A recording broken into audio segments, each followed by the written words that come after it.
सभापति महोदय, मुझे आपने बजट 2022-23 पर बोलने का अवसर दिया, पर मैं बजट 2022-23 पर बोलने से पहले आपको कुछ बताना चाहती हूँ।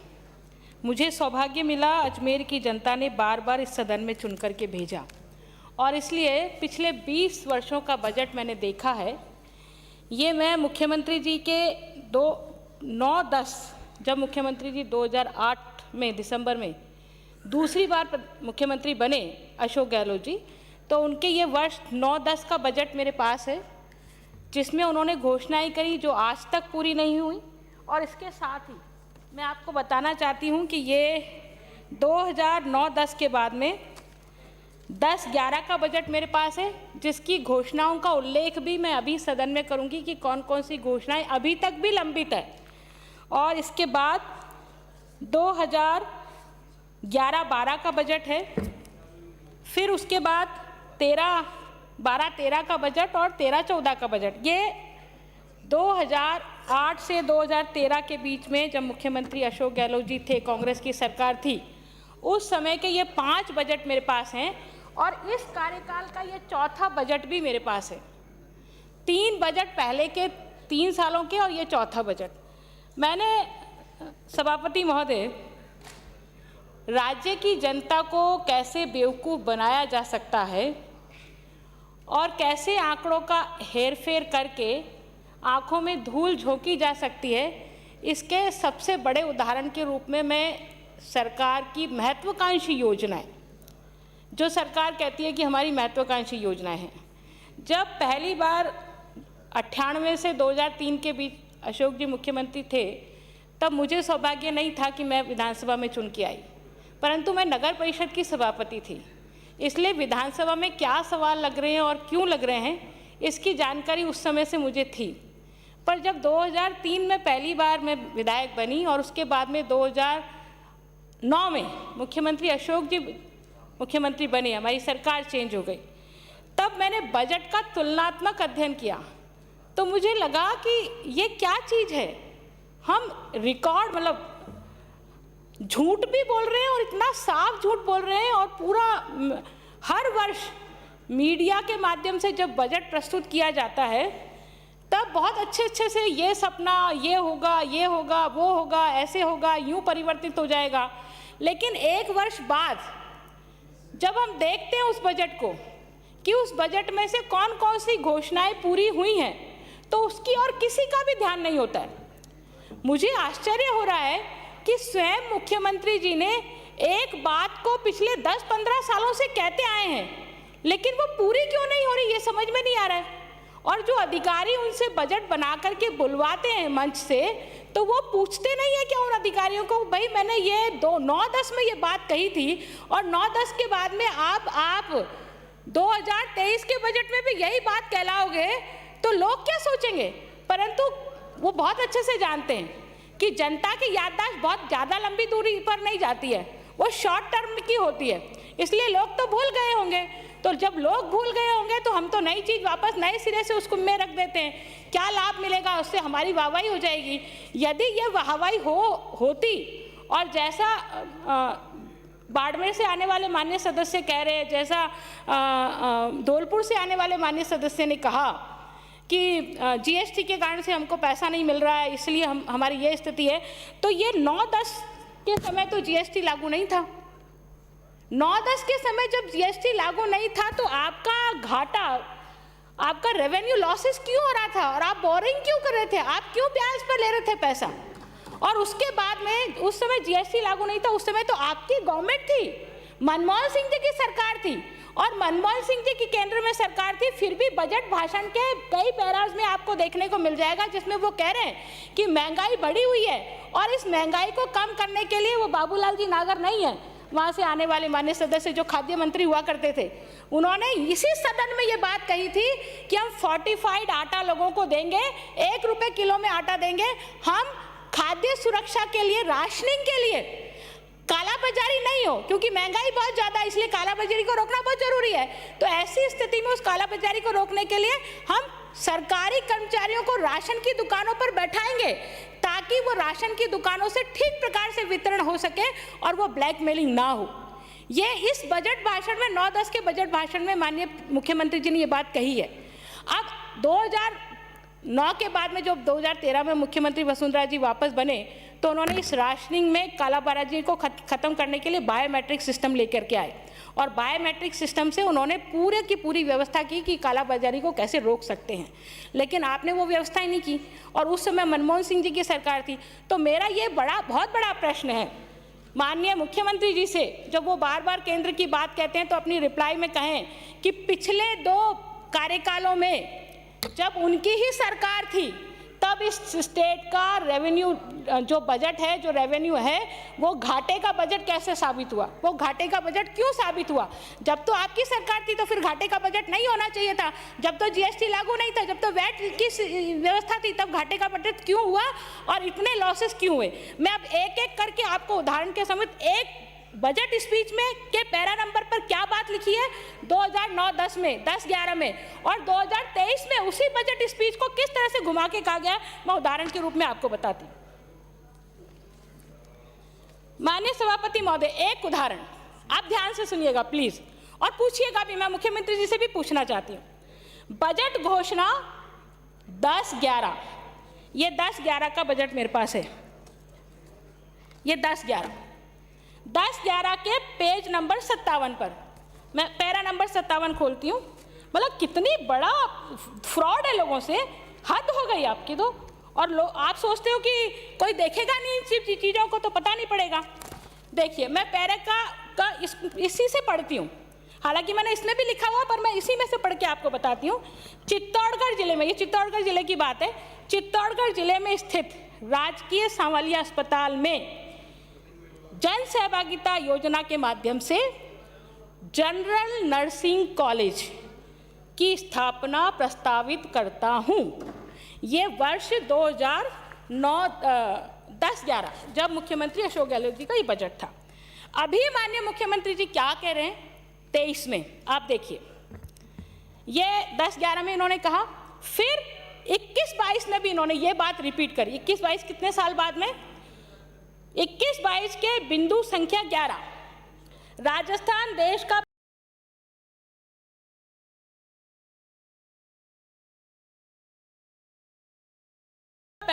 जिस स्थापित किए जा रहे हैं। वर्तमान में प्रदेश में 8 जिलों में नर्सिंग महाविद्यालय संचालित हैं। शेष 25 जिला मुख्यालयों पर चरणबद्ध रूप से नर्सिंग महाविद्यालय खोलने की घोषणा करता हूं और उसमें भी चित्तौड़गढ़ शामिल है। अब 2022-23, ये 22-23 का बजट है, ये रहा 22-23 का बजट। इस 22-23 के बजट के बिंदु संख्या 11, ये फ्रंट पे ही है, ज़्यादा दूर भी नहीं है पेज, ये रहा। मैं पढ़ती हूँ ये पैराग्राफ को, सुनिएगा आप भी। गत बजट में यानी कि 21-22 के बजट में जिला मुख्यालयों पर नर्सिंग महाविद्यालय खोलने की घोषणा की थी।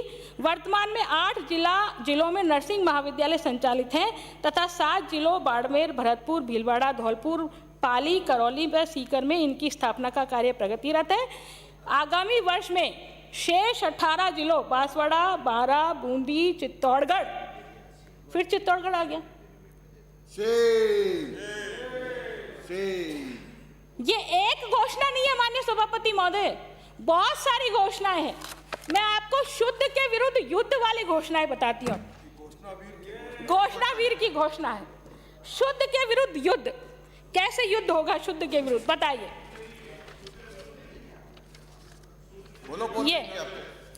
ये देखिए, बजट भाषण में शुद्ध के विरुद्ध युद्ध की बात कहते हैं और क्या कहते हैं। ये 2010 माननीय मुख्यमंत्री जी कहते हैं कि मिलावटियों पर कार्रवाई करने और रोकथाम के लिए फूड सेफ्टी ट्रिब्यूनल बनाया जाएगा। 2010 में फूड सेफ्टी ट्रिब्यूनल हो गया, 2010 के बाद में ये अथॉरिटी हो गया, फिर डायरेक्टरेट हो गया और अभी इन्होंने क्या बात कही है कि हम 2021-22 के बजट में हम फूड सेफ्टी के लिए जो लोग मिलावटखोरी करते हैं उन मिलावटखोरों को पकड़ने के लिए फास्ट ट्रैक कोर्ट खोलेंगे। अब मुझे इस सदन में जितने माननीय सदस्य बैठे हैं वो मुझे बता दें कि क्या फास्ट ट्रैक कोर्ट ऐसे ही 2010 में जैसे घोषणा की ना कि हम अथॉरिटी बनाएंगे, तो अथॉरिटी के जैसे ही ये 20 साल और लगाएंगे इस शुद्ध के विरुद्ध युद्ध में। और हो क्या रहा है, सिर्फ राजस्थान में 8 जिलों पे लैब संचालित है, धन के लिए युद्ध है। सही बात कहा इन्होंने, सिर्फ बड़े व्यापारियों से कैसे भ्रष्टाचार किया जाए, कैसे मुनाफाखोरी की जाए, कैसे उनको ब्लैकमेल किया जाए, क्योंकि जो नमूने लिए जाते हैं वो नमूने, कुछ नमूने ऐसे होते हैं दूध के और बाकी की चीज़ों के, उनको टाइमली आपको भेजना पड़ता है लैब में और टाइमली उनकी रिपोर्ट आनी चाहिए, लेकिन आपकी पोस्टें नहीं है, आपकी पोस्टें नहीं है, वहाँ प्रयोगशाला ही नहीं है जिलों पर। तो ऐसी स्थिति में ये युद्ध के विरुद्ध युद्ध क्या कर रहा है, मुझे ये मुख्यमंत्री जी बता दें। 2010 से घोषणाएं कर रहे हैं, अलग अलग घोषणाएं करते जा रहे हैं कि कैसे इनको काम करना है। ये तो मैं नहीं कहूँगी। और आप देखिए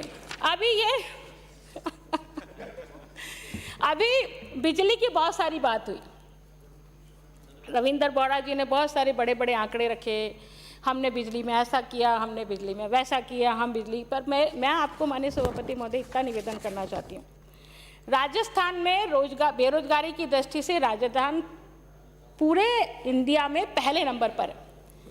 इस बेरोजगारी वाले प्रदेश में आप सरकारी नौकरियां दे नहीं रहे। रीट की परीक्षा में जो भर्ती की है वो किस स्थिति में पहुंची आपको मालूम है। आप वादे तो बहुत बड़े बड़े करते हैं कि हम, मुख्यमंत्री जी ने पहले घोषणा किया, कांग्रेस के संकल्प पत्र में ये बात घोषित की कि यदि कोई परीक्षा रद्द करते हैं या किसी कारण से वो परीक्षा फेल हो जाती है तो हम उस परीक्षा का जो आवेदन शुल्क हमने लिया है वो पूरा का पूरा लौटाएंगे। तो आपने सिर्फ रीट की परीक्षा रद्द नहीं हुई है, उसके पहले भी कई परीक्षाएं रद्द हुई है, आपने उनके शुल्क तो लौटा ही नहीं। अभी आपने बजट घोषणा में सिर्फ रीट की परीक्षा के लिए कह दिया कि हम शुल्क नहीं लेंगे, लेकिन इस तरह से जो आप परीक्षा बेरोजगारी बढ़ा रहे हो उसका एक बहुत बड़ा कारण है माननीय सभापति महोदय, राज्य सरकार और केंद्र सरकार। क्योंकि फ्यूल, पेट्रोल और डीजल की जिस तरह से कीमतें बढ़ रही हैं वो हम सब बहुत अच्छे से जानते हैं कि वो हमारे देश के लिए भी लॉसेस है, हमारे प्रदेश के लिए भी लॉसेस है। ऐसी स्थिति में सरकार चाहती है कि हम हमारे देश में जो इतना सूर्य की इतनी मेहरबानी है, सौर ऊर्जा, उस सौर ऊर्जा से हम बिजली उत्पन्न करें और उसके माध्यम से हम ये जो महंगी बिजली है उसको खरीदना बंद करें। सौर ऊर्जा की बिजली के लिए केंद्र सरकार ने बहुत सारी योजनाओं में छूट दी, प्रोत्साहन के लिए स्कीम्स बनाई, और उसके बाद में अब देखिए सौर ऊर्जा के लिए माननीय मुख्यमंत्री जी क्या करें। जवाहरलाल नेहरू राष्ट्रीय सोलर मिशन बनाया गया है। इस मिशन में अधिकाधिक लाभ प्राप्त करने के उद्देश्य से सौर ऊर्जा नीति जारी की जाएगी।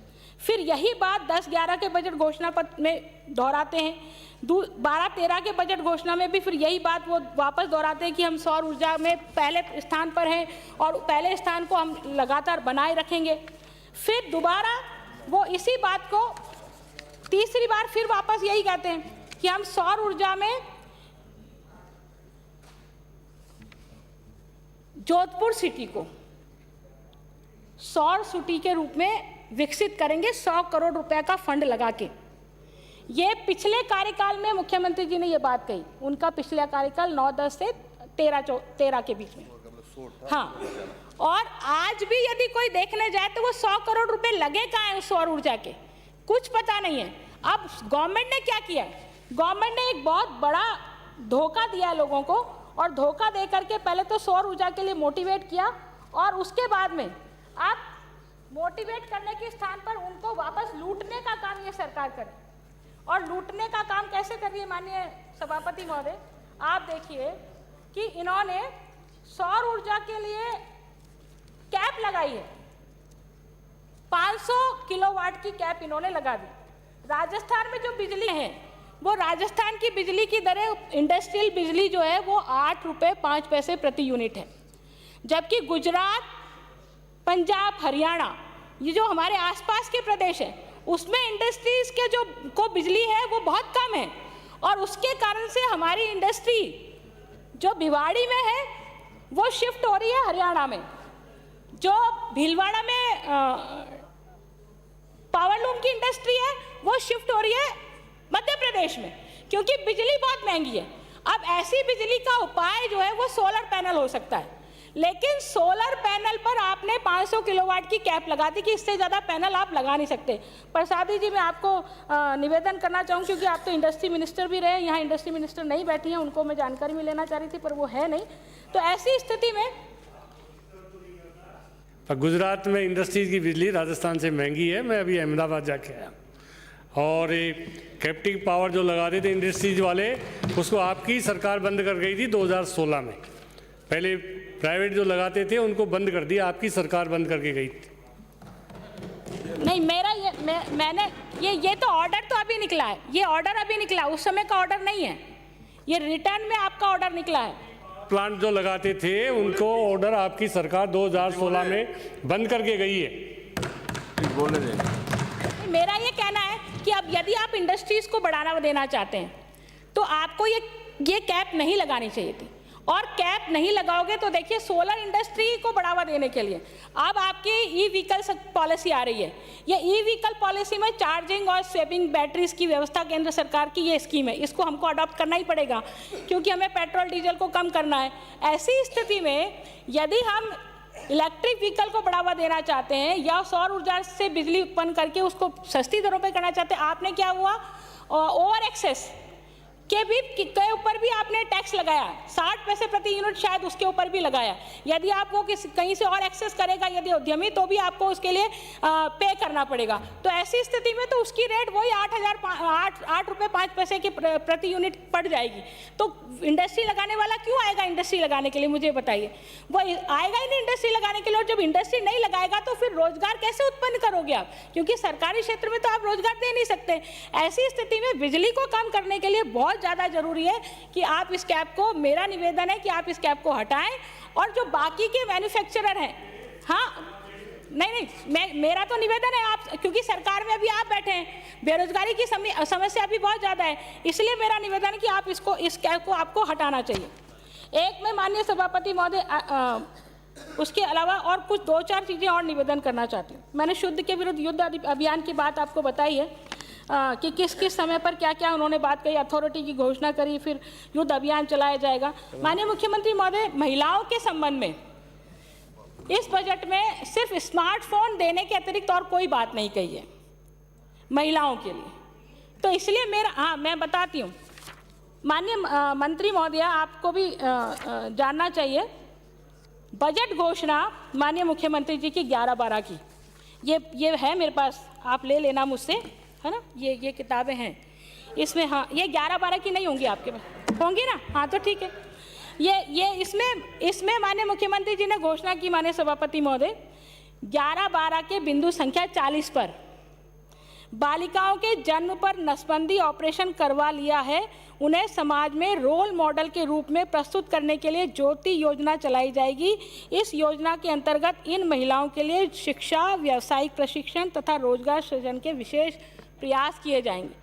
अब इस ज्योति योजना में माननीय सभापति जी महोदय, इस ज्योति योजना को नेट पर पढ़ करके कई लोग हमारे पास भी आते हैं कि हमारे सिर्फ बेटियां ही हैं, कोई योजना चल रही है, ये योजना चल रही है तो हमें आप लाभ दिलाइए, लेकिन इस योजना में कोई लाभ अभी तक नहीं है। इसके अतिरिक्त आप देखिए बजट घोषणा 12-13 मुख्यमंत्री जी अशोक गहलोत जी, उन्होंने क्या कहा था, 20 राज्य में 2 लाख से अधिक स्वयं सहायता समूह गठित किए जा चुके हैं, जिसमें लगभग 20 लाख महिलाएं जुड़ी हुई हैं। इस कार्यक्रम को और अधिक सुदृढ़ करने की दृष्टि से आगामी वर्ष प्रत्येक जिले में एक ब्लॉक में धन लक्ष्मी केंद्र की स्थापना की जाएगी। एक ब्लॉक में धन लक्ष्मी केंद्र की स्थापना की जाएगी। माननीय सभापति महोदय, मेरा यह निवेदन है, जिस वर्ष बजट भाषण में जो घोषणा की जाती है, यदि उसी वर्ष उसको पूरा कर दिया जाए तो उसकी बजट की लागत नहीं बढ़ती है। ये घोषणा 12-13 की है।